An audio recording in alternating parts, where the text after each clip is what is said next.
Hello, I'm Lady Rhonda, and this is It's a Love Thing podcast, Father's Day episode. In the month of June, we celebrate fathers. But today I have 4 pastors with me from the RVA area. Yay, RVA. Y'all excited? Yeah. Yes. Richmond, Virginia. And come on and represent Richmond. So now I'm going to let each one of you introduce yourselves the way you see fit. Well, I'll go first. I'm Bishop Douglas Joyner III of Church of Change Ministries. And I'm Sterling Burton, and I'm the senior pastor of Founding City Church here in Richmond, Virginia. And since this is Father's Day, I'm the proud father of Milan and Maya Burton. Yes, I'm McCoy Eaton, and I'm the pastor of Community Impact Center, the proud father of Elijah Eaton. Come on, Elijah. Amen, and I just thank God for being here. Yeah. Thank God. I am Kenneth Taylor, and I'm the pastor of Fountain Worship Center, and I'm a proud father of 4. Beautiful. Beautiful. That's beautiful. Thank you. So, you all have been pastoring for a number of years. We can get into that a little bit later, but how did you know that you were called to be a pastor? Was it a bright light? Was there a burning bush? How did you know that you were called to be a pastor? Don't all speak at once.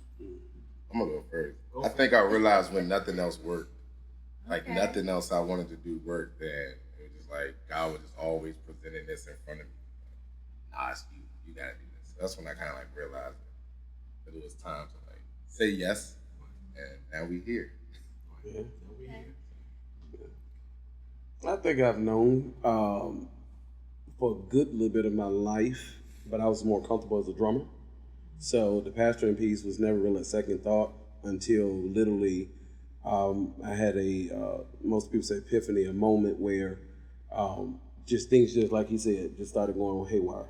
And so nothing else would work but that, not even drumming. I had stopped getting gigs, and that was my thing. That was my bread and butter. So when I just stopped getting gigs and the Lord led a prophet to me, which is my aunt, and she said, it's just time. And I was like, time for what?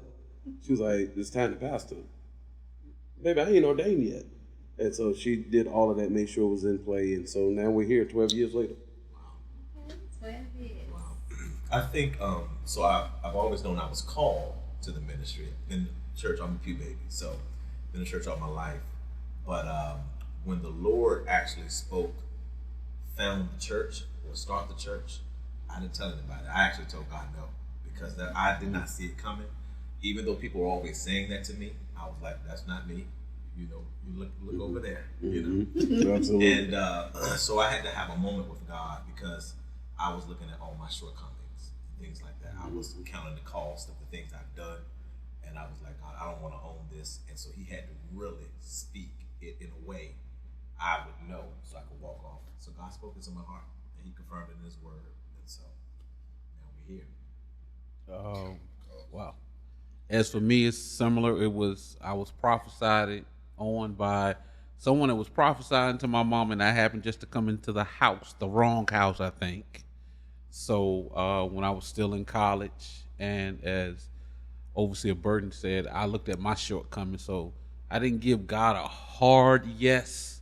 Gave him like a soft, subtle, it might change yes. Mm-hmm. Even to this day, I still can't believe I'm where I am. Was prophesied I will follow in my grandmother's footsteps. So, and as Apostle and even Pastor said, nothing else wasn't working. I wanted to play football, and that was it.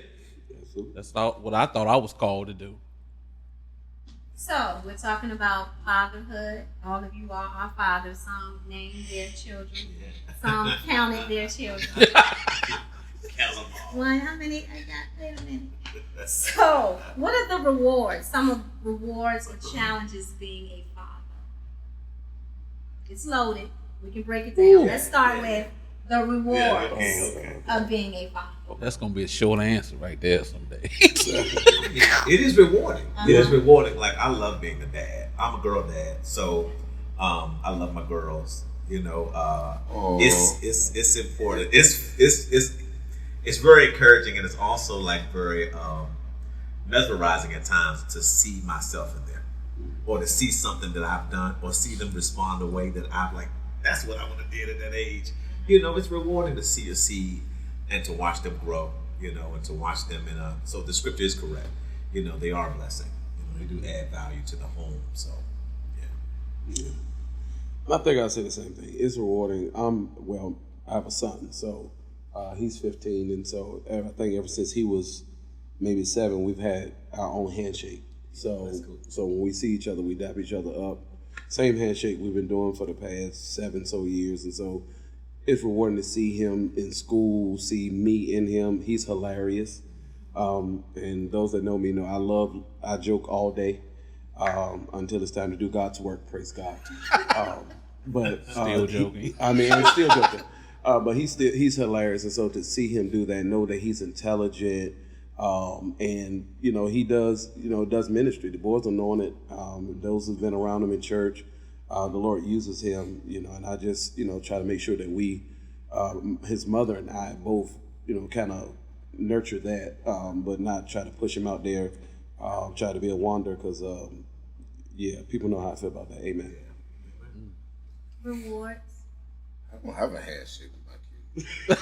I have to figure that. I have too many for a handshake. I love it. I actually do. First of all, I never wanted kids, so let's start there. I never wanted kids. And so after the first one, I was cool, but then it's like more came. I think I just like seeing them happy, and so I do any and everything just to make sure they are happy. Right. Even after I beat them, they come back and act like they never got a beating. And it brings me so much joy to see that they still love me after a beating, And so I just love them. They're just kids, man. Bouncing off the sofa kids. Yeah. I think the rewarding part of it is I enjoy just the conversations that I have with my kids. I am the father of 6. Three of them I didn't get the pleasure to enjoy making. But praise God.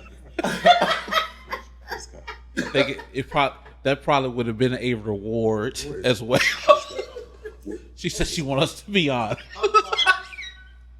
But oh my God. I can't even recover from that one. Keep going. Just keep going. You ain't got nothing to say, just wave your hands. I had a praise. But just to be able to watch, I have by blood I have 2 sons and a daughter. My oldest son, he's 26. Just to watch him go further than me, and to see him just strive and do the things that he wants to do.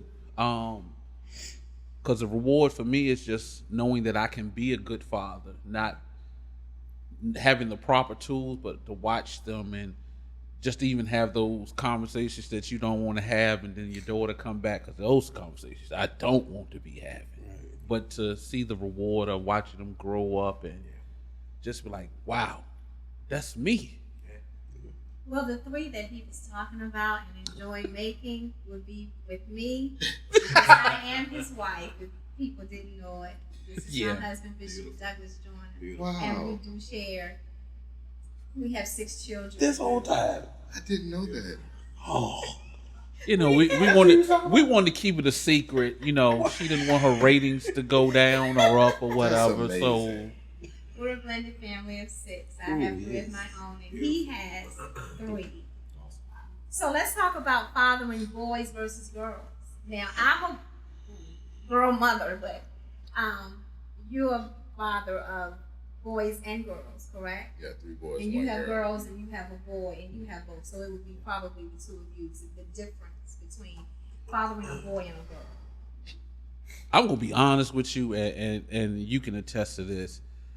Fathering boys are so much easier than girls, because with my son, certain conversations we have had is so much easier to have, and I don't want to have that. I've had the conversation about sex with my daughter, but I really didn't want to have that conversation because it's like having the conversation. You don't want to talk to your mom about her having sex. You don't. So with the daughter, and I found with the daughter, you have to be more attentive to the conversation than a boy, because a boy gets straight to the point. My sons get straight to the point of the whole conversation. My daughter goes around the whole city before she gets back to the point. And by that time, I've been forgot what we talking about. But I would say it's easier to, for me, boys, because you can be a little bit more firm with them. With females, you have to be a little bit more delicate. You just can't be rah, rah, rah, rah, rah. Unless you have one of those type of daughters. And my daughter, she is not no rah, rah, rah. You have to put a little sugar and honey on top of that. So, Boys and girls. I'm very hard on my boys though. My daughter, she don't really do much. She's 5. You know what I'm saying? She be chilling. And she's kind of like hard herself. She ain't got no choice, but she got 3 brothers. So she just aggressive. Sometimes I tell her, just go chill, go play with some makeup or something. She like to jump off, the couch and play football with her brothers. But I'm very hard on my boys only because I don't want them to grow up like I did. I don't really want them to do some of the stuff I did. And my oldest boy, he already dated. He's 7 and we already having a sex conversation. It's just like, TikTok and YouTube and his peers already talking about, experimenting and exploring their body parts. So I have to tell him. So I'm very hard on them. When I say very, I can hit him right now very hard. Just to think about it. But I have to be like that with my boys. So my daughter, I think she'll be fine. So you're a dad girl and you're a boy dad. So how's that like? So the girls. The girls. So I differ a little bit. The Bishop, I'm gonna be real honest. I gave my daughters the game. We talk about everything. I go in hard with it. I let them know. I tell it. I give it to them from a real perspective. And so there are times I have to do what you just said, and that is I have to kind of pull back and maybe know when to be a little soft. Mm-hmm. But more times than not, we just go there. And here's the thing that's really unique about my oldest, Maya. She's 24. She is like my mini-me. So she has my personality. She has my creative ability, those kinds of things. So when we see things, we see the world kind of the same. So it's easy for me to kind of talk with her. My baby girl is a lot like her mom, so you got to peel her back a little bit. She's going to come and tell you. She's very matter of fact. But to get to any sensitive issues, you're going to have to spend some time. And so, I never had to father a male. I got a lot of nephews, a lot of spiritual sons, but my daughters, they are they're loving, and so it's unique raising girls. But we've had the talk, we've had all of those talks. I don't pull any punches with it. I mean, it was, and then Maya had to break the mold with me because that was my first, but. We got past some things. Okay. It was tough having those conversations. But I know who to call. Yeah, we're going to go there. And I'm going to tell them like it is. I'm not going to be like, well, listen, all right, so the anatomy is this. So 2 people fall in love. No. If he giving you so-and-so, he wants something. Now let me talk to you. He don't even know right now. All he know is when he saw on TikTok, he like, I want to try this. You know what I mean? And so let's go and have this conversation. They laugh like, Dad, how you know? Because I used to be him. Come on. The era changed, right? Technology changed. Yeah. But the game is still the same. Still the same. Still. Follow me. Yeah, okay. So, no, really, and people don't know, ironically, myself, and my wife raised Faith. Okay. And so when my sister was in transitions, Faith was living with us. So we raised Faith. We got her through school. And so really her and EJ had a good relationship. My wife did a lot with Faith. She did the conversations. Me and EJ talked, but he talked to his mom about everything. The hard stuff he comes to me with. And so he'll come to me with the nitty gritty and all that stuff. We had the sex conversation. He's 15 now, so we had the sex conversation when he was like 10. Because times have changed. Times are different. And so where, you know, it was a little bit, you know, late for me, like me, myself. You know, I didn't have sex till I got married, the first marriage. I told you I'm transparent. I'm open. I don't care. I'm holy. Anointed. The Lord has touched me. So, so I'm not doing this with you today. But literally dealing with EJ is like dealing with me. I mean, one thing I love about him is he's not easy trying to impress people anymore. And so that was my issue. Me growing up, I wanted to impress people, and so I had to instill in him, like, bro, don't try to impress people, because the people you're impressing, they really not impressed. They just got you in there so they can use you for whatever. But raising him has been easy. Like, my son is one of those, like, we were kind of stern on him beginning. Like, whenever he get in trouble, like in school, he would come home and immediately just start crying. He comes over because he already know if you did something stupid, we gonna beat you. Period. Like, that timeout stuff didn't work for us. Well, I didn't grow up in timeout. In fact, my daddy, I mean, he didn't know what a beating was. I got punched in my chest, and so I'm pretty sure I have a permanent knot where he has punched me. You know, and that, I mean, but it made us who we are. And I know that the generations are different. They might can't handle the punch, or they might can't handle the, you know, the beatings that we got with switches and belts and stitching cords or whatever they could find. Wire hangers, you know. But I mean, EJ is like so chill. It's so easy to kind of deal with him. So like, I'm really grateful for him because he makes pastor and fathering so easy, because anything I need, he's on it, you know. And so he's also following my footsteps as a drummer too. So now it's like, I got somebody else that, you know, we can share drumming videos with, like stuff like that's just cool to me. I got a drummer too. Yeah. So last month was Mother's Day, and we celebrated the mothers. You couldn't keep the cards in the store. You know, the restaurants were packed, jam-packed. Waiting time was 2-3 hours. So where's she going with this? I know about the mothers, because I am Where's she going with this? because I am a mother. Let's talk about it. And you know, we were celebrating really nice. You know, I enjoyed. I was hoping my this coming up. Mother's It's Day. coming. It's coming. I was hoping. I love my mothers. That's right. You know, like I said, I was my mother of 3 daughters, and you know, they loved me. Right. And you know, me being a mother. Okay. Right. Father's Day is That's right. coming up. Let's When talk is it? about June? Look what you just said. When is it? Right. It's next Sunday. Ain't it? Yeah, next Look time. at that. Yeah. Don't have the exact date. See what I I'm saying? apologize, fathers. 18. At the 18th. Okay. The cards are. Foolish. The cards are pretty much still on the shelves, Yes, they are. you know. I didn't know they made cards for us. Okay. And so when I went past, I was like, ooh. And then the card section for the men, about like that, you know. So my question is, 2 cards reusable. do you think that men and fathers get adequate recognition? No. Don't all The speak at hard, once. the easy hard answer is no. No. No. No. But there's so much. Why? There's so much backstory to that. Why do you Right. think? Short version. All right, short version. Is there a short version? Is there Is there a short version? Right. Like, not no show. So- version. condense So- it just a little bit? I mean, first, I think the first part is on its face in our culture. You know, we praise our moms, and you know, I mean, you know, it doesn't matter if you have a bad dad, a good dad, a dad who was there or absent or not. When a guy make a touchdown, you know that you're a football player. Would you say, "Hey, mom"? Am I right? it. Nobody says, "Hey, dad." Mom ain't played a lick of football Right? ever.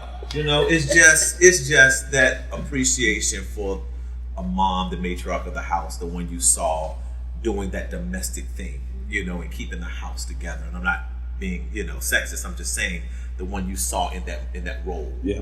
And you saw dad leave, go if he was there, go to work. So you didn't really see him at work. You don't know what he did. You just know he earned, I guess, and came home and he, you know. Mm-hmm. And I think so in our culture, we kind of, you know, deify one. Those kinds of things. I think that's just, it happens. Then the next layer is there are some dads who just actually did not father well. Right. On a whole, especially in our demographic, Oh, yeah. right? And so it left a gaping hole, you know, and moms had to double feel, backfill, double time, all of those things. And so it's hard, and I love that we're all pastors, we talk forgiveness and reconciliation, but, you know, people grow up and sometimes those holes aren't healed. Right. That's And right. they get perpetuated in family. That's the short answer. you know. And I deal with that in my own family. Not, you know, to put my wife out there. This is, you know, public knowledge. You know, her father wasn't there. You know, and he's ill now, but he has been reaching out, and so, but she had to come to terms, and she did a great job with saying, Lord, I don't want to remain, you know, in this space, so I want to be able to forgive, you know, and move on. And so she did, you know, and so, but it heals, but then there aren't any memories, you know, time with dad, those things. Absolutely. So when I started to father, and I have daughters now, she didn't have a reference point. Right. I remember our first Father's Day. I'm not gonna take all the time. I remember the first Father's Day for me. We were living in in our little apartment and in Henrico, and I was expecting, because I came from a 2-parent home, and I was expecting, you know, like a meal or something, nothing much. I don't need a lot. And she, you know, like what? Happy Father's Day. Hey, that's it. What I supposed to do? What you need? You know, like, what you mean? What I supposed to do? You know. You can't. And I had to think, like, she was like, you got to remember, I don't know, I never celebrated, and I was like, wow, you're right. Right. So all of those moments happened with me, and so we had to start that, you know. So yeah, we talk about this a lot. Yeah. I think if you look at, I don't mean to cut you off. Go ahead.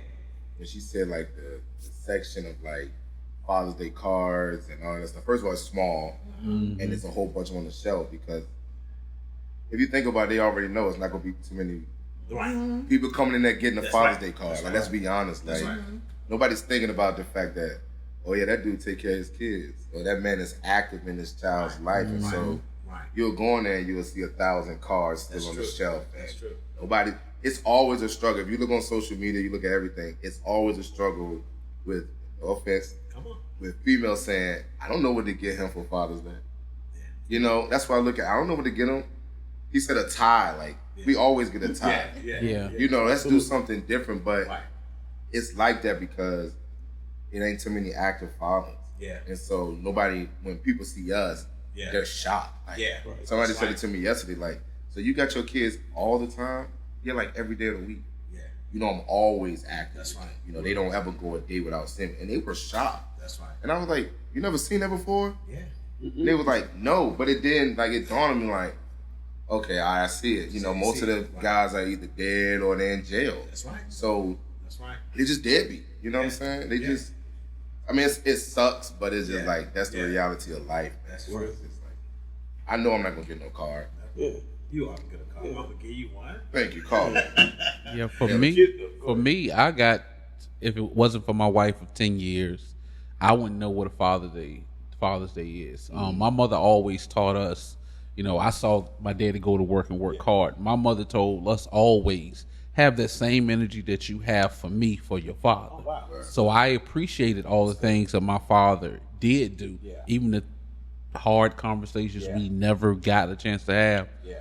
But my wife has celebrated, although we don't have kids together, she has made Father's Day special for me. That's how you and she don't have to do it, right? Because she's right. We don't have kids together, but she see how. That's how she had to show. I do what I do, because being a father, going out here working 16-hour shifts, and you're not appreciated, and you know it just makes you feel like, why am I doing this? You know. You said something that was just so key just now, like and that's a big piece for it, because I believe that the way your wife said she wanted to make sure that she invested in that moment is so key, and I don't think that happened over the years, because women were hurt and they were like, I'm here, I don't know where he's at, and if you say those things, the kid has to own that. Yeah. And so it grows up in them. So you understand what I'm saying? So that's key. And I think on my end, I'm not going to be using big words like Pastor Sterling Ep.5.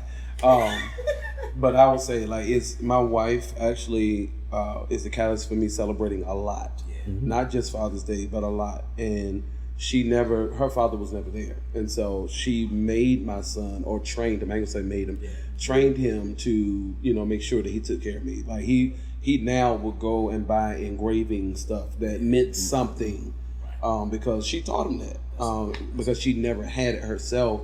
And so, I know for a long time, and I think you kind of alluded to it, where, for a long time, Father's Day was Mother's Day all over again. True. And so the mothers were being celebrated twice because either the father was not there or the father was a deadbeat or whatever the case was. Me growing up, my dad worked literally every day except for Sunday, and thank God he's delivered and saved. Amen. But we would go to church and come home because he had been gone all weekend partying. Right. We come back, he's drunk and a plate of food.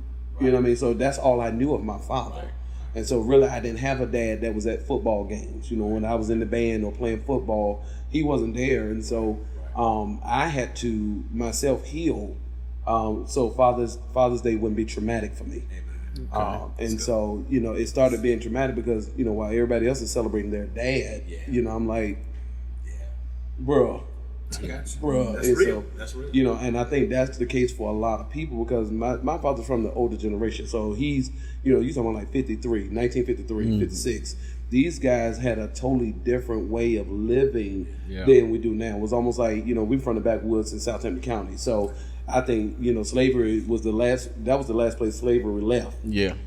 And so for them, it was still juke joints and, going to drink and going to get high and smoking joints. Like, we're not doing nickelbacks. They were doing joints. In the white paper. Within the white paper, the tops paper. White book. And so, I learned life through him, but I didn't really necessarily learn fathering through. Y'all are funny.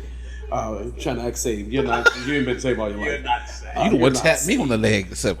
But he never taught me to be a father, but he taught me how to live life. And so I think as I got older, I had to kind of take what I could and just say, hey, man, I learned life. And so I appreciate him for that. And so we have a better relationship now. So, like, that's my ace now. Like, me and him, we talk all the time. We laugh and joke and all of that stuff. But, I mean, I had to heal in order for us to even get to that place. And so that's why Father's Day was like, I feel like it's so traumatic for so many people. A necktie, here you go. I mean, and it don't help when we create terms like sperm donor. We put that out there. And so when we put it out there, these kids, their father not there, so that's sperm donor. I ain't getting nothing. So it doesn't help. But I do want to say, when Bishop Jordan did say something about me celebrating him on Father's Day, my father is alive. His name is Arthur Grant. Happy birthday. I love my father. My mom and dad has been married. They've been married 50 years. Wow. Awesome. So I know what Father's Day looked like. My father was in my life, in my siblings. I have a brother and a sister. And he was in the home. He was active, And yes, I got beatings. I know you don't believe that, but I did get beatings. And don't. I did. She got one, and she. No, I got more than one. I was a little feisty because I am the middle child, so I did get a little bit of beatings and things. I know. I don't believe that, but it's true. And he was a disciplinarian. He was military, ex-military, so he was militant. But I love my father, and he fathered me the best way that he could. So and that's why I celebrated him, because he didn't have that per se with his father, but I did, so that was familiar to me. So golf clubs. On this subject, what is or was your relationship with your father? If your father is alive or if he's deceased, what is or was your relationship with your father? Ooh, that's a loaded question.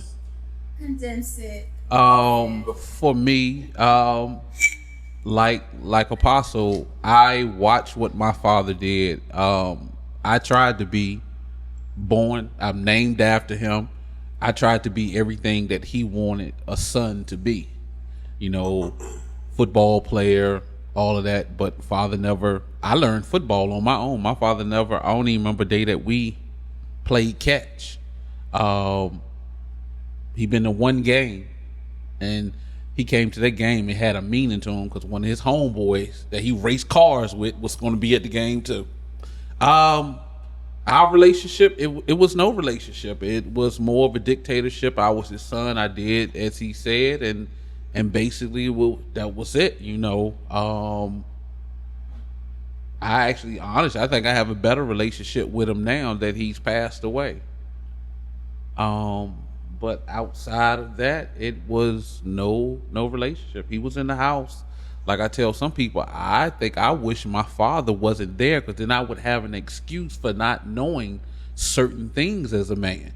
My father was right there, and I still didn't know. I learned how to shave from one of the ushers in the church. Learned how to tie a tie from one of the ushers in the church. I'm learning. I tell my wife, I'm learning how to be a father, even at 48, just by doing the total opposite of him, or coming to wise counsel and figuring out things. So he did give me, I give him credit. You gave me my name and you gave me the work ethic. That's one thing I can say about Douglas Joyner Jr. You say a lot of things about him, but that man worked and he provided for his family. But relationship wise, it wasn't in his cards. It wasn't something that he knew how to do, coming from, like I said, had a father that was probably doing slavery, Jim Crow times, and that wasn't one thing that was taught to him. My dad was raised by the church and the streets at the same time, and so he raised us that way. So everything I learned literally from him. Like everything I do now in life, that dude taught me. There were some things that I wanted to learn, like that ain't had nothing to do with church. That's all he taught us, like how to open the Bible, put a suit on, and preach and sing. Yo, we didn't want to learn it. We needed like to learn street, like real life sometimes. And by the time, he started to teach us those things, he never taught us about health. He never taught us about, getting a proper haircut. He just let anybody cut our hair. We looked terrible growing up. The church disciplined us. My dad never beat me. Never. He never yelled at me. He never popped me, plucked me. It was always, come on, let's go to this convention. That was, that was our discipline. You know what I'm saying? That was our punishment, taking us to church conferences, and we had to sit there in the second row for a week. We couldn't do nothing. I didn't have a sports dad. He didn't let us play sports. He didn't let us do none of that stuff. My mom, they old school, so they thought that was like too much pleasure for us. And I was bad. I was really bad. I got suspended almost every other week from school. I'm appalled. Fighting, and I didn't fight students. I fought teachers. Oh. And so you couldn't tell me nothing. Then I'm just like, when I got home, my mom was the one that beat me. My dad never touched me. He used to just spoil me. So I learned everything from him. But by the time the stuff I really needed to know, he was already gone. It was too late to even learn like the realness of life, because he was already dead. So passed away. So it's too late. I think for me, my dad taught us life. He taught me life. Like literally, I could make money. I can make moonshine. I can. A little something. Wrong show. Look, and literally, I think my first encounter with knowing anything about sex was porn. My dad, he wasn't the issue, but he would take me to my uncle's house, and so while they're getting drunk, like they got, Billy Blue Takes Over the World playing in the background. So I'm, that's where I've learned it at, and so I've learned life stuff. Some of it was kind of dysfunctionally learned. I shouldn't have learned it in that way. However, I still learned it. And we really weren't close as far as like, we just hang out. It was almost like he was babysitting.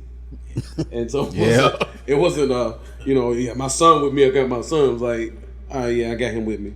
Go ahead, sit on the porch, boy. Got you. And so like the older I've gotten, we've talked, we've found, mutuality, but like that's my dude now. Like I think we started out, it was dysfunctional. Now it's like that's my dude. Like I will go to bat for him because the older he's gotten, the more involved he's been. And my dad never did church, and so he goes to church more at my church than I've ever seen him go to church. Yeah. And so I think right now it's like I had the best of both worlds. My mom kept me in church. We didn't have convocations back then. We had conventions. And if you know conventions, it was long and it was all day. And fried chicken was stale, but you ate it anyway with them cold string beans. Every day you had to get your ticket stamped. And so, I stayed in church, but my dad literally would take us and go to the streets. And I learned streets. And people don't think, because I play and joke a lot that I knew streets. However, I'm still working on me, and so a lot of street is still in me, but I've learned discipline to kind of suppress it. That's good.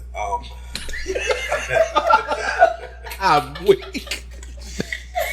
Like a yeah. Was he in thought or something? I was. I thought he was praying. I was. I'm back, Reverend. I was. Don't listen to you. I was listening. That was good. So my father, so I'm like you. So are you a third? Yeah. I'm a third as well. So I'm his namesake as well. Well, my grandfather, Sterling Burton, senior. My dad's junior. I'm Sterling Burton the third. So it was different. So my father was a man's man. He was a father. He was a good father. We had a really good relationship. He was workaholic, but he was a compassionate man, and he was the guy in the community who was the dad to everybody. So all of my friends didn't have two parents, but they could come to my house and eat, or come to my house and he'll cut their hair. He'll sit us all down, and he would tell them stuff, and I didn't mind him sharing them with the world because he was that kind of dad. Now, he was a disciplinarian. He didn't play.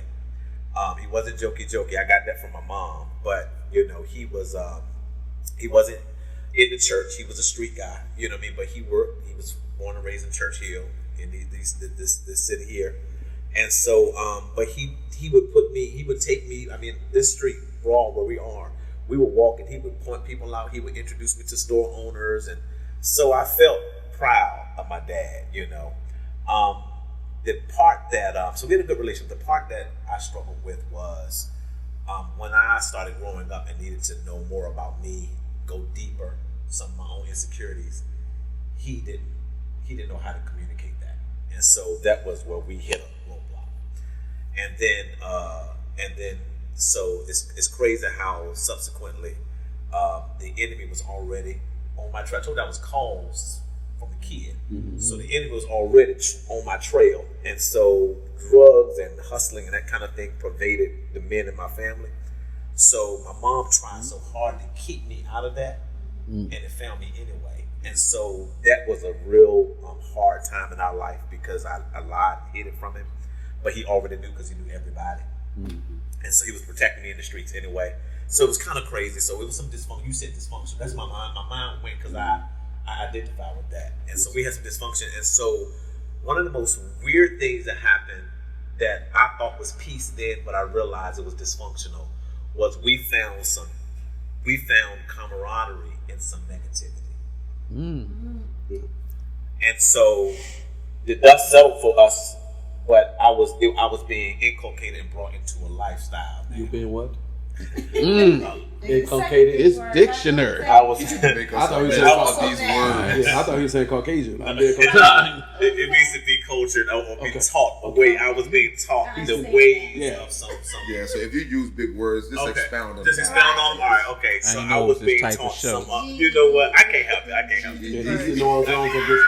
That's the SAT word. They do the GED words. Okay, so yeah, he's the Noah Jones of this group. Oh my God! So but that's what happened, and so I was being engrafted into the situation, and so then after that, I realized it was a rift in our relationship, and so I started to secretly despise him, and it was tough. Wow. It was tough. I feel it again. Oh Lord, every time I talk about it. It was tough. Yeah, it's all right. Come on, rub my back. It was tough, man, because seriously, it was tough because I love my dad, and it was like, God, I realized by the time I wanted to be free, I was already in. So I went through it all, man. I went through it, a rehab, all of that, programs and things like that, trying to, get my life, and I kept a job though, always managed, worked well, went to college, all those things, but still was struggling with some things. And so my daughter was born. I was coming out of rehab. I was back. I was healthy. Got back to work. My daughter was 1, trying to really get back in a relationship with my wife and my baby and everything. And I got a call in the studio. I was working on some music, and my father had a massive stroke. Had a craniotomy, 20% chance to live, MCV. They said if we go in, he's gonna die. Right. If we don't, he will die. Right. So my mom collapsed my arm, and I'm like, dang, now, mind you, all this is going on, and I'm got some resentment. Right. So I had to go to God and say, Lord, help me with my heart, heal my father. And we prayed in the chapel upstairs at MCV. I don't think they have it anymore.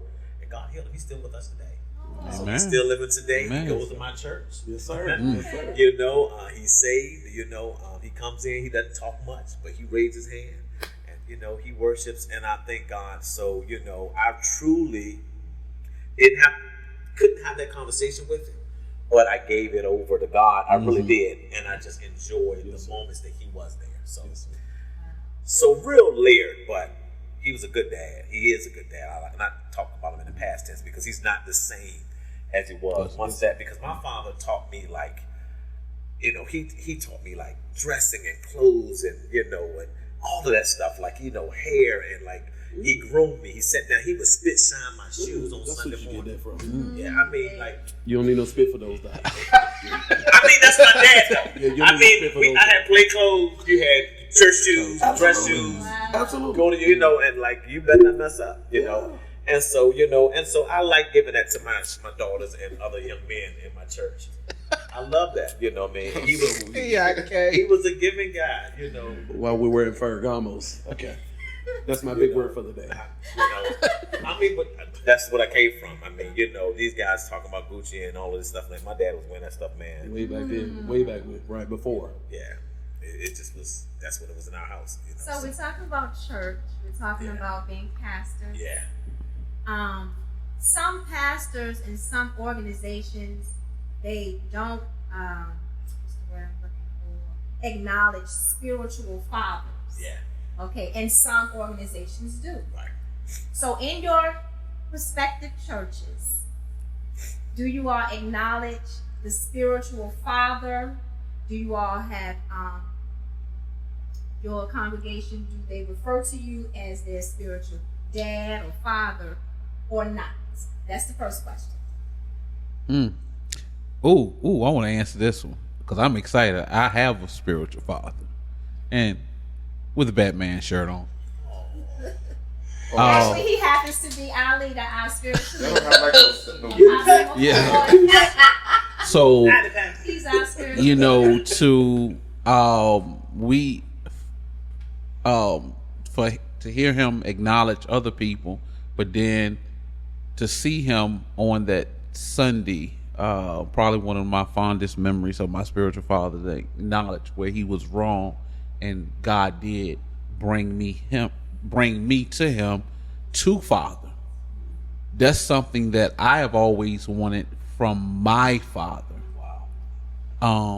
And to be 48 years old, I'm older than my spiritual father, but age really doesn't mean nothing when it comes to that, because he is to a sense I need what he has on the spiritual aspect. Streetwise, yeah, we about the same. You know, we good on that. We got to pass. Yeah. But yes, and I want to carry that on in my ministry to be known as a more coach, probably spiritual coach. Yeah. I like that a little bit better. Yeah. But yes, I acknowledge him as my spiritual father. Happy to say it. Yeah. Praise God. And don't say nothing negative. I don't know spiritual. No, are you? Oh, am I a spiritual? I think he is. I think I'm being honest. I think people who have a disdain with the term spiritual father are ones that nobody wants to call you one, and so you hate that word, or you deem it a bad thing because you don't have the influence. That's right. For people to call you one. The reality is every spiritual leader is a spiritual father or mother at some point, because you're the one that's praying for people and covering them while they're asleep. You're still up. That's right. You know, I got a lot of people, and I have a fathering spirit. That's who I am. Where the majority of a lot of them, in my church, yeah, but even in the organization with Kingdom Impact, you know, I got pastors who I know either we're close in age or they're older than I am, who say spiritual father, and it's not necessarily about the age at this point. It's about what can you pour into people. And I think fathers have to be able to pour. If you can't pour, then you can't be a father. That's right. And so I think, you know, at this point, you know, I think it's a great idea. I think now we run it in the ground. And I think too, we'll use it as a way to get close, or to get some type of benefit. We'll abuse it. But those who are actually, and I have meetings with people who call themselves spiritual children. So I need, if you gonna call me your spiritual father, we need to have conversations and know what this entails. Because it's not about me just acknowledging you in church. It's about when you wrong, I gotta correct you, and I'm gonna be harder on you than people who don't call me that.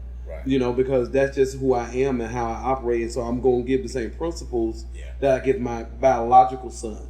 And if I got to chastise him, then I'm gonna chastise those. Like even this one, hardhead. I get all the time. I chastise him, and he take it like a G. But take it on the chin. But ain't got no right. But it's never. If I'm wrong, I'm wrong. But it's never been a well. I'm older than you. You can't tell me that. It's okay. I'm submitted to you, and I think fathering and even being a child is a place where you have to now say, I'm gonna humble myself to receive a father, because everybody can't receive one. That's right. And everybody that belongs to my church is not a spiritual child of mine. You got to know that everybody that just because they go there don't mean they belong there, or just because they go there they're not faithful there. And so everybody's not your spiritual child. So I kind of, it took me a while to grasp it, but I'm cool with it. I just don't like you're my dad until you piss me off. Yeah. So you rebuke me. Till you rebuke me. Tell me right from wrong. And they quick with it. They'll hit me up. You know you're wrong, right? Absolutely. And I sit there and look at my wife. Apostle just told me I was wrong. And she'll be like, well, you were. And I'll be like, that's maturity. Like a lot of people are not mature that way. Like, they'll bounce as soon as you tell them, nah, you're not doing that, bro. That's unacceptable. They out the door. Yeah. And so for me, I guess because I just came into this thing, I looked at it a different way until you just said that. And so, I have a lot of guys that's around me, so they'll never call me their spiritual father. Right. They might just call me and get advice. And if I got it, then I give it to them. If I don't, I'll refer them to somebody that, had that experience. Yeah. Right. But most of the time, I'm always talking to my guys, we all learn how to tie our ties together. Yeah. We learn different knots together. We learn how to crease our pants together. And so I did like a whole big 2-day session on, how to properly tailor your suit. I learned that from, I know Deacon Phil on the other side. That's good. Them, So that's it. I've never had a spiritual father. I only had a natural father. Right. But I never knew it was like that. Still learning to walk. Until Bishop Eaton just said something. So now it just brings you like to another place of maturity to know who you are. Like if they're calling you, if they're looking up to you, then you are their spiritual leader as well. Well, that's what I've always wanted, was a male figure to tell me when I'm wrong. Yeah, the truth. And because the thing is, and I tell my wife, I want to be around people that push me. Yeah. I've always had females that push me and nurtured me to my greatness, because that was my mom. My father never pushed me. Right. I've had fraud leaders that have come in my life. They say but they never push me. Yeah. Like you said, they use me for what they need. They never push me. And Apostle pushes me, even when he says nothing. He's pushing me, because I'm sitting up here wondering, what is he thinking about me?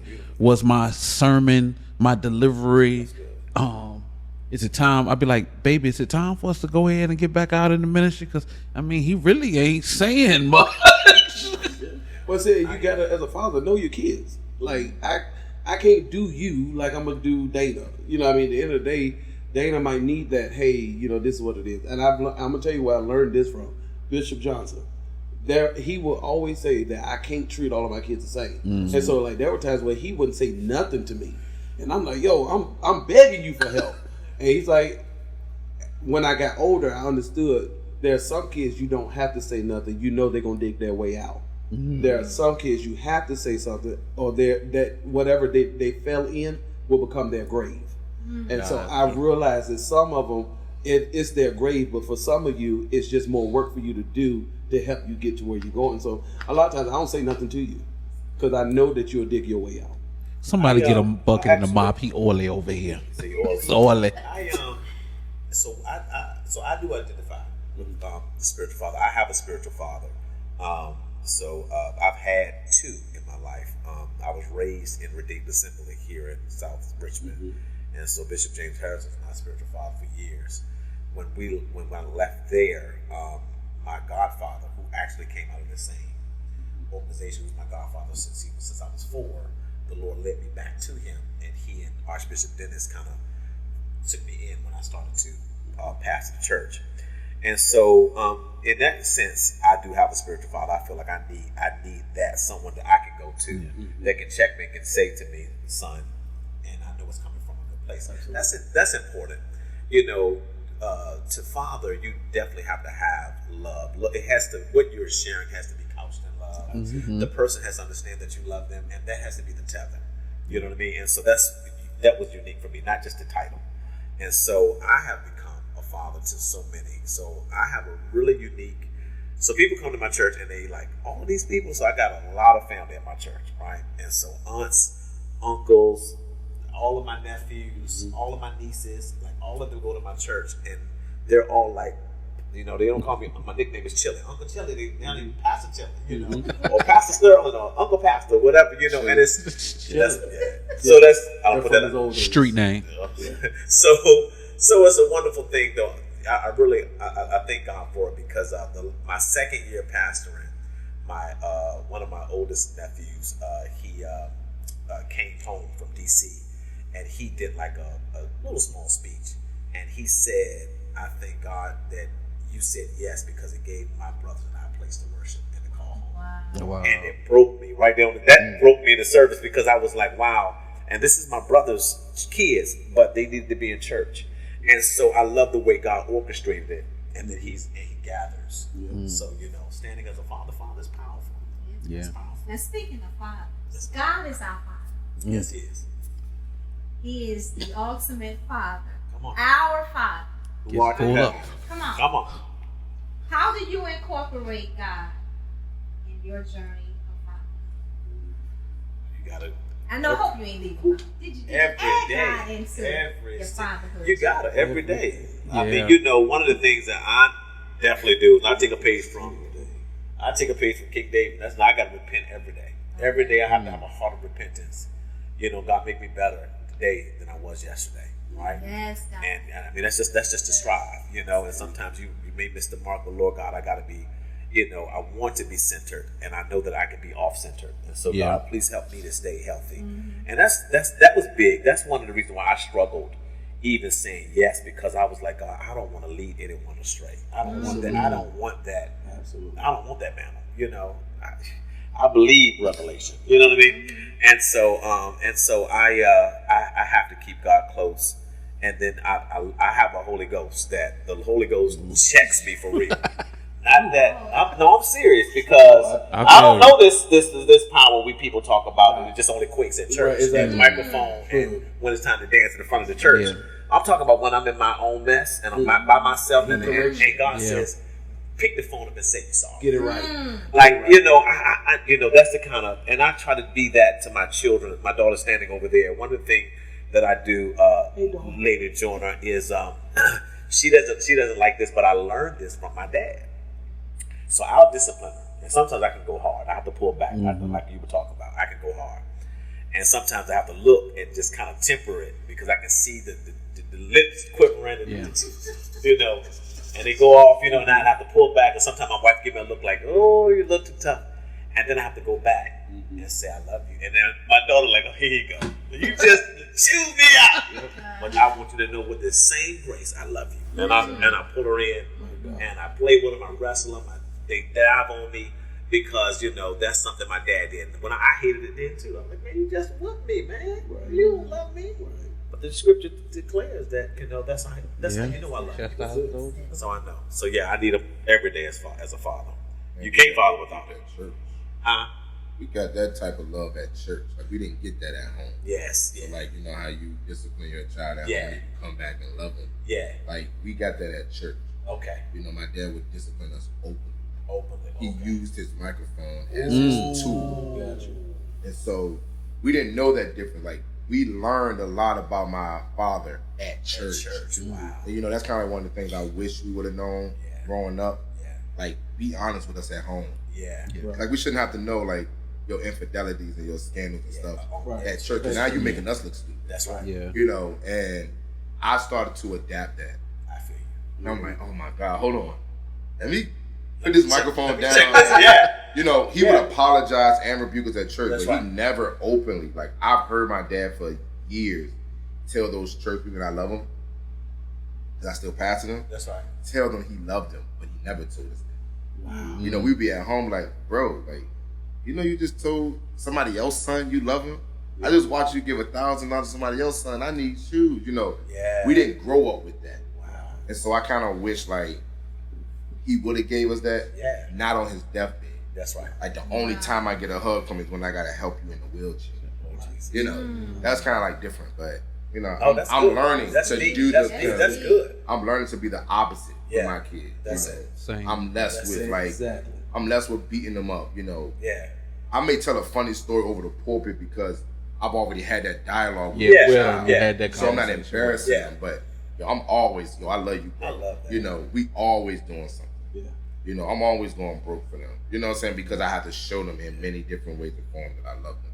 Especially my daughter, you know. And she get that little sad face, I'd be She's like, so God, man. I just stop fussing, I just give her a little hug and Yeah. They got whatever. it. You know, but I learned to do the complete opposite. I can't do them how I was raised. Yes. Even my brother, you know, all of us got kids now. Yeah. We had that conversation like, yo, we gotta work this out. Yeah. And I'm saying with my son, like That's good. that discipline, I seen it in church. I grew up that way. So my grandfather was the pastor. My dad was never in that position, but I've seen pastors that he dealt with chastise their kids or even the wife. You know, and I've never like me and my son, like we go bowling. It'll just be me and him, Yeah. or me, him, and whoever he want to go. Yeah. You know, one of the little girls at church, she called me dad too, and she really has acted a transition like a child, a daughter of ours. Yeah.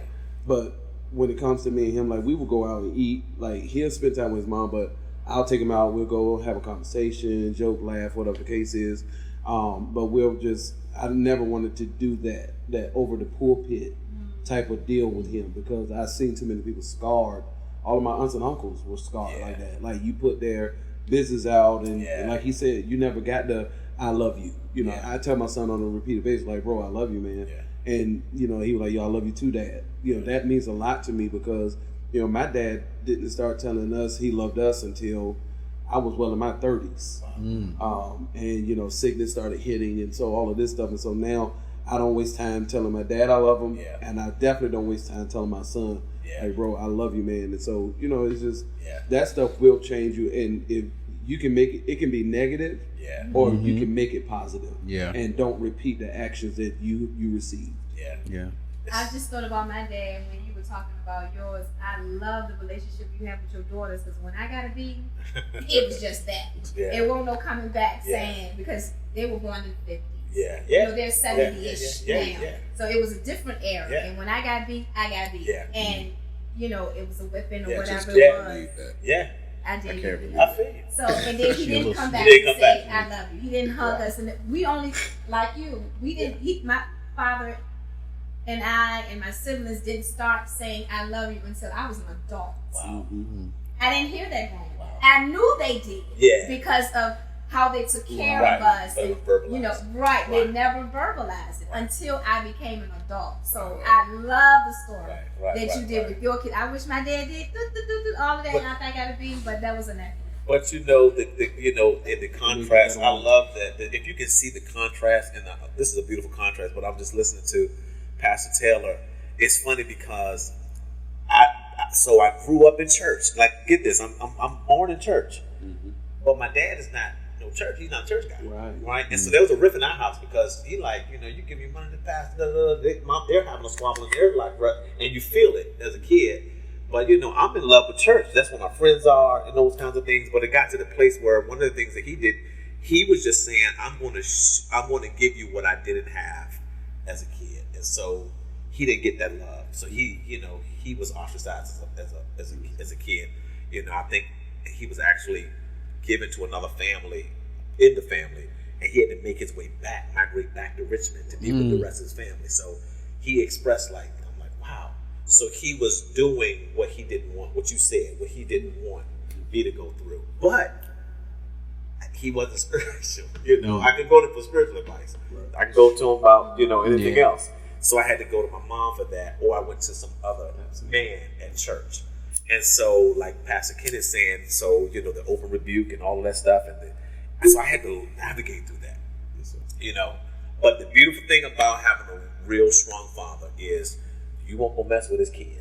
So whether I was at church or whether he showed up at church or not, you knew that was Sterling's son. Watch yourself. Tread lightly. Because he gonna show up. Yes, my dad was like that too. Now don't get me wrong, he was a good dude. Yeah, I feel what you're saying. I feel what you're saying. Because I wouldn't be here. No, I'm saying I know. I get it. Like, I get it. When it came down to like, don't mess with my kids. Yeah, you know what I'm saying? I have to show up. Yeah, with this collar down real quick. Right. But like when you say that, like, it was kind of like he was battling the two. Yeah, that's how my dad was raised. Yeah. So he raised us how he was raised. Yeah. He didn't know no other way. The church raised him, So he saw his dad go in and out the house. He would lie and say he's going to work. He was never going to work. He'd be down the street. Wow. But my dad wasn't like that. So he was like, I got to do the complete opposite. But he was all church. Yeah. You know what I'm saying? He was all church. So it was just like, that's all I know. I had my kids in church all week this week. And I was like, I was crying to them like, yo, I'm sorry. Yeah. We had 4 services this past Sunday. Then we did revival Monday, Tuesday, and Wednesday. My oldest boy was like, I'm not going. And then it clicked like, I'm doing the same thing this dude did. Yes. So I took them to Sky Zone. And I'm so glad I did at the last hour because they were about to close. I didn't want to be there anyway. Yes. And so I took them. They closed at 8. We got there at 7:15. So it was good. They got a little bit. They got a little funny, but they enjoyed it. And I told them, I was like, tonight we're going to go out tonight. And because we're going to be in church, what's today? We're going to be in church tomorrow. Yeah. So I just tell them, like, nah, man. But that's right. The complete opposite. The opposite. And this Father's Day, I'm trying to, learn, because it's so important. It is so important for us to not just be so church. Like, I got to make sure that they know I love them at home. Yeah. Absolutely. And so one of my love languages is gift giving. And so, I'm touch as well, but acts of affection. So I'm always doting on my daughters and taking them out and where y'all want to eat. Like, I just get a joy to do that. And so I know that's good, but I'm not going to let the church. I got you. I like gifts. I got you. Take me out to eat. But that's just who I am. You know what I'm saying? And so, like, even it's funny, like, you know what I mean? My wife, I love my wife. I love Lady, we love you. But, when we got together, it was different for her because she came out of a different household, totally. And so when I started doing those things, she was like, what you want? What's going on? What's happening? Why are we doing this? And so I had to. It took a while, and now they know. Now I can't pull it back now. So we're gonna wrap things up with one more question. Beautiful. Y'all ready for it? Let's go. All right. What is one memorable moment you all had with your father? And their silence. This is gonna sound crazy because it's kind of in contrast to what just happened down at the Altria, which was then the Landmark Theater when I graduated. He was beaming ear to ear when I walked out of that place, and I saw him. He was so excited when I got my diploma, and we got the picture. He took the picture. He was holding me. And I mean, for the first time, because my dad didn't have time to come to my games and none of that stuff. Exactly. He was like, "Look, you want to look?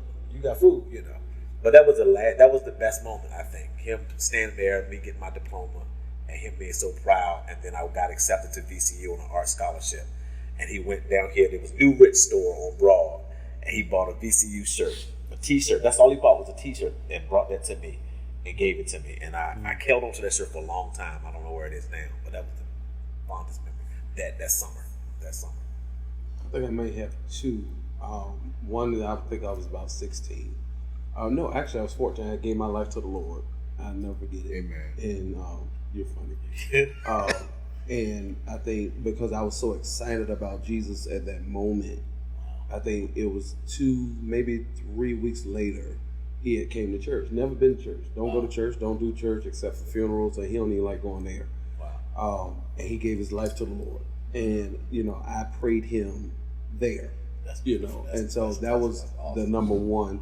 I think the second one, and this is like recent, him coming to church and while I'm preaching or singing, he's in the back of the church, literally crying and dancing in the seat. He's so excited. And I'm like, that just makes me just that's my dude. That's powerful. Because again, he couldn't make it to the games because he was always working. Yeah. He couldn't make it to the band stuff. He was always working. And so for him to be there and to see him actually proud of his son, because I never felt like I made him proud. Yeah. And so to now feel like I make you proud, that's big for me. That's beautiful.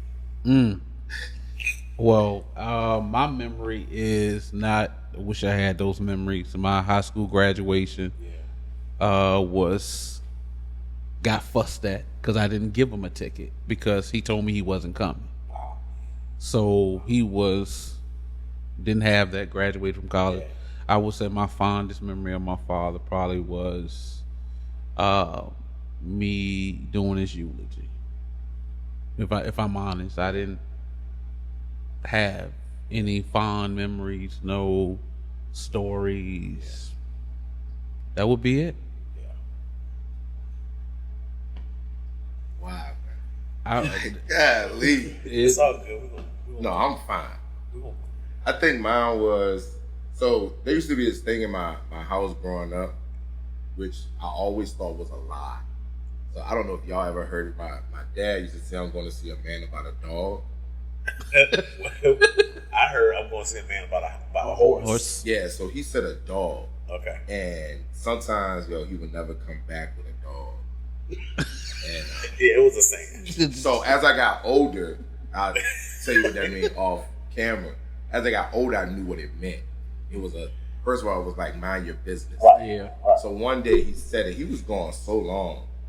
And I just sat in the window and just waited for that little Cadillac to pull up. And he pulled up, he knocked on the window, and he came. He was like, I got something for you. And he had this little ugly black dog in the car. And I honestly, that's when I really started to believe him. Okay. I was young. I was still in like elementary school. And that's when I started to believe he came home with that dog. And we ain't had that dog 3 weeks, and that Jay died. But Dang. it was sick, so I don't know where he got it from. Dang. So he got it from the SPCA. But look, he got it from the SPCA. That's going good. That was already somebody's dog, so it was a little sick dog. I really should be saying. But I think my best memory was when he passed. I worked in the funeral business for 5.5 years, and so I never wanted that moment. I never thought it would be that moment where I would have to bathe him or do anything. And so the best moment for me was closing his eyes and sealing him up. I didn't put his clothes on, but I was able to give him his last bath, and me and DeMarcus, we bagged him up and put him in the car. Yeah. And that was just like a moment, I cussed so bad that day. Mm-hmm. But it was like, I got it out. You know what I'm saying? Still I have moments, I might cuss a little bit, from time to time, because I be angry. Yeah. But I was able to get it out that day. So like that moment, him dying, taking his last breath, sits with me every day. Wednesday is like the hardest day for me. Every Wednesday. That's when he died. So I still got the video, I watch it like all the time. You know what I'm saying? I feel you on that, because for me, for me, it's when my mom called and I don't answer, but then my wife calls right after that. I'd be like, Lord, if somebody else done died. Yeah. Because this one ain't over here. She won't good at. She like, did you call your mama? I'm like, I'll call her when I'm on the way home. Well, you're dead. Yeah. I'm at work, and we on FaceTime. I stayed at his house that night. I slept at the foot of his bed because the nurse told us, we had like 2 or 3 weeks with him. She came that Monday. She was like, y'all got about 2 or 3 weeks with him. So, we were prepared, preparing. So we were like, all right, we just gonna all stay at the house. Let's just, make some memorable moments. Right. That dude died the next day. Yeah. So the nurse was already off. That moment was just like, it was not life changing. So it's like, it sits with you. Yeah. So anytime I get up, I have to process my morning. That 5 o'clock, 6 o'clock hour, it's like a process every morning for me. My siblings, we don't talk. for those hours because it just keep on playing. And so, I thought Dad would be here forever. Yeah. My dad never told us he was gonna be here forever. Yeah. He preached every Sunday like it was his last. He told us, I ain't gonna be here always. We used to laugh like, nigga, what that, I mean, bro, what that mean? We didn't understand that. We didn't understand I ain't gonna be here forever. My mom used to be like, stop saying that. But he really meant that thing. He never had plans to stay on this earth for a long time. So he acted like that. He preached like that. He did everything like, that's it for me. And so when he died, he said, son, I'm gonna die when I'm ready. And he did it. He bounced. He was ready to go. And he literally laid there until he was ready to go. He stopped eating. And I tell people, I feel like he killed himself. I feel like he just went in on, he's like, I'm tired. Because he was such a dude that did everything. My dad ain't never had nobody take care of him. So us taking care of him, changing him, and picking him up, putting him in wheelchairs, he ain't like that. Right. That hit his pride hard. Right. And so, I'm prideful because I get it from that dude. But, that was my memory. I got memories for days. Yeah. That was my dude. Well, it was a blessing that you were there to be with him. Absolutely. Oh, yeah. In his time, while he was living, and when he was taking his last breath. That's a blessing to be there when you can spend those last moments with him. His homegoing was beautiful. That's terrible. No. Off camera. Okay, cut. That part. We can redo it though. I said I wanted to redo his film. What? Yes. You just know all the details. It looked good, yeah. It was nice. But I just felt like it could have been, for who he was. And then we did it in the pandemic. Right. So that was like it was to be in the pandemic, I thought it was nice. I thought it was amazing. I'm gonna say that. For all those people to come out and support in the pandemic, it was nice. You over. Right. I'm with you. So, with that being said, I would like to thank each and every one of you all busy pastors here in the RVA area for taking the time out to sit with me for a few minutes out of your busy schedules to have a conversation on It's a Love Thing. It's a love thing. May God bless you. Thank you for And having me. Thank you. Yes. You're absolutely You could have had welcome. anybody. Yes, but I'll see you at home. Yeah. Okay. These are esteemed gentlemen. They Yeah. are. Proud. They are. And I thank you all so much.